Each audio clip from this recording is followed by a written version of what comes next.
एक व्यक्ति करोड़ी लाल मीणा जी भारतीय जनता पार्टी का झंडा लेकर और घूमते रहते थे, संघर्ष करते रहते थे। ऐसे नेता का वो सम्मान नहीं कर सकते। फ़ोन टैप करते हैं, उनके खिलाफ कार्रवाई करते हैं, उनके खिलाफ बहुत कुछ कभी हमला भी करवा देते हैं, इस तरह की बातें सामने आई हैं। सिर्फ़ करोड़ी लाल मीणा जी ही नहीं, लेकिन जो मूल भारतीय जनता पार्टी के लोग थे, जो मूल जिन लोगों ने स्थापित की थी भारतीय जनता पार्टी को, वो सब दुखी हैं। नशा आ गया है उनको, मोह हो गया है सत्ता का। जब हमारी सरकार थी तो सेंट्रल गवर्नमेंट ने नहीं काम करने दिया, आज दोनों उनकी सरकारें अभी भी काम नहीं हुआ है। घोषणाएं तो हम इतने सालों से और अलग अलग प्रदेशों में भारतीय जनता पार्टी की सरकारों ने हरदम बात करी है, लेकिन अभी हुए जब मालूम पड़ेगा। बिल्कुल ही फेलियर बजट है, फेलियर सरकार है, और यही जो बजट आया है ये खुद दर्शा रहा है। जो दूसरे प्रदेश थे जिसका लॉ एंड ऑर्डर खराब होता था, उत्तर प्रदेश जैसा होता था, बिहार जैसा होता था, मध्य प्रदेश जैसे होता था, उससे भी नीचे आ गई है। देखिए, बिल्कुल ही फेलियर बजट है, फेलियर सरकार है, और यही जो बजट आया है ये खुद दर्शा रहा है कि हमारा जो बजट है प्रदेश का, जो प्रदेश की जनता की भावना है,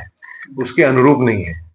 एक तरह से बातें कर कर कुछ रोड दे दिए, कुछ छोटे मोटे काम दे दिए, लेकिन मूलभूत जो समस्याएं हैं आज राजस्थान की जनता की है, पानी की समस्या है, बिजली की समस्या है, किसानों की समस्या है, और खास तौर से बेरोजगारों की समस्या है।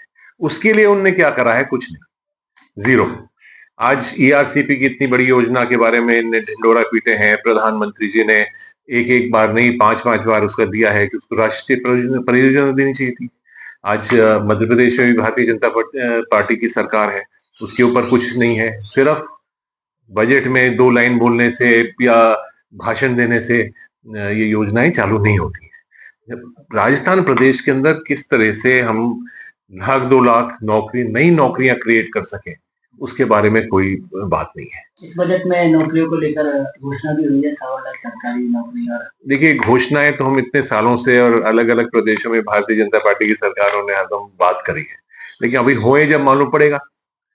लेकिन सिर्फ सरकारी नौकरी के साथ साथ हमें यहाँ निवेश भी लाना पड़ेगा, नई नई इंस्टीट्यूट्स भी खोलने पड़ेंगे, नई नई इन्वेस्टमेंट भी लाना पड़ेगा। आज इन्वेस्टमेंट राजस्थान से जा रहा है, इसका कारण क्या है? इसके बारे में बजट के अंदर उनको बात करनी चाहिए थी कि हम ऐसे कदम उठाएंगे जो निवेश जो बाहर की कंपनियां कर रही हैं वो क्यों दूसरे प्रदेशों के अंदर जा रही है, राजस्थान क्यों नहीं में आ रही है। अलवर बड़ी सौगात मिली है, अलवर को टूरिज्म हब, अलवर को कई डेवलपमेंट करने की योजनाएं जिस तरीके से, आपको क्या लगता है इतनी योजनाएं काफी है, फिर और भी अलवर को कुछ नया मिलना चाहिए था? देखिए, अलवर की जो भौगोलिक स्थिति है और दिल्ली के नजदीक है, जयपुर के नजदीक है, हाईवे दिल्ली मुंबई हाईवे नजदीक से जा रहा है, रेलवे की कनेक्टिविटी है, तो उसकी वजह से अलवर में 52 किले हैं, ये सब चीजें हैं, नेशनल पार्क हैं। इसकी वजह से जरूर अलवर को एक टूरिज्म के रूप में अलवर बढ़ रहा है।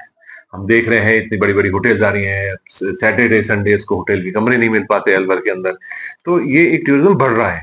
तो इसके लिए सरकार क्या करेगी? सिर्फ टूरिज्म हब बनाने की बात नहीं है। आज क्या सरकार अलवर के लिए आरआरटीएस जो ट्रेन की योजना थी वो अलवर कब तक आएगी? मनमोहन सिंह जी की सरकार ने कैबिनेट में डिसीजन लेकर उसके लिए उसका सैंक्शन कर दिया था, क्यों उसके ऊपर रोक लगे?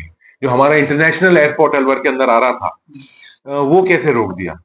उससे अलवर का विकास नहीं होगा क्या? सिर्फ बजट के अंदर हम टूरिज्म हब बना देंगे, इंडस्ट्रियल हब बना देंगे, चिड़ियाघर खोल देंगे, उससे कोई टूरिज्म नहीं बढ़ने वाला है। बड़ी योजनाओं से होनी चाहिए। अलवर की सड़कों से सर आप भी आते हैं, पहले से सुधार है? देखिए, सड़कों के ऊपर तो जो कार्य हुआ है वो अशोक गहलोत जी की जो सरकार है वो एक तरह से अलवर ही नहीं लेकिन पूरे राजस्थान के अंदर एक ऐतिहासिक काम हुआ था। और अब सड़कों के बारे में कुछ बजट के अंदर आई है बात, यहाँ से वहां तक सड़कें बनेगी, वो बनेगी, अब बनेगी, जब देखेंगे कि कब कैसी बनेंगी। लेकिन अभी भी जो सरकार 1 साल से ज्यादा हो गया है सरकार को, लेकिन अभी तक सड़कों के ऊपर मरम्मत नहीं हो पाई है। नई सड़क बनाने की तो दूर की चीज है, आप जहाँ खड्डे हो गए हैं वही खड्डे नहीं भर पा रहे हैं। आज अलवर की स्थिति क्या है आप देखिए, गर्मी आने वाली है अगले 3 महीने के अंदर, उसके लिए क्या प्रिपरेशन है? जीरो।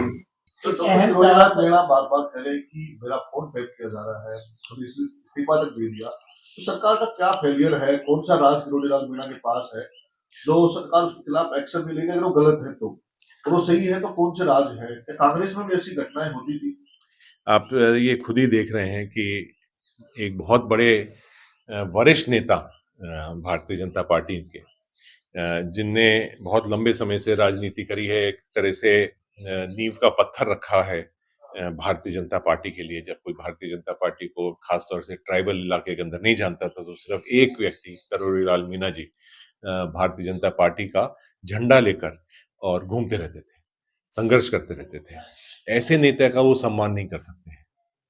फ़ोन टैप करते हैं, उनके खिलाफ कार्रवाई करते हैं, उनके खिलाफ बहुत कुछ, कभी हमला भी करवा देते हैं, इस तरह की बातें सामने आई हैं।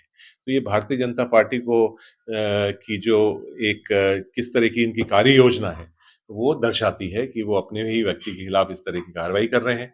और आज सिर्फ करोड़ी लाल मीणा जी ही नहीं, लेकिन जो मूल भारतीय जनता पार्टी के लोग थे, जो मूल जिन लोगों ने स्थापित की थी भारतीय जनता पार्टी को, वो सब दुखी हैं, क्योंकि अब जिस तरह का राज चल रहा है, वो राज चल रहा है कि लूट और खसोट का राज चल रहा है। जो मूल भावना के साथ बीजेपी आई थी, वो भूल चुकी है भारतीय जनता पार्टी, और अब नशा आ गया है उनको, मोह हो गया है सत्ता का। क्राइम को लेकर क्या कहेंगे? अलवर जिले में जो लगातार क्राइम बढ़ रहा है, लूटपाट हो रही है, दुष्कर्म हो रहे हैं महिलाओं से, क्या कहेंगे?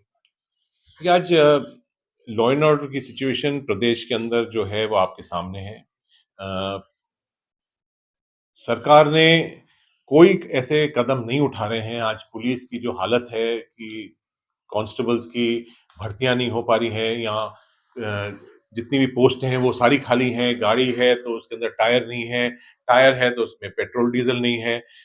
जो बजट के अंदर इनको रक्षा और सुरक्षा के लिए बजट रखना चाहिए था, वो बिल्कुल नहीं रखा है। पुलिस और आज जो हमारी पुलिसिंग है वो हम नहीं कर पा रहे हैं।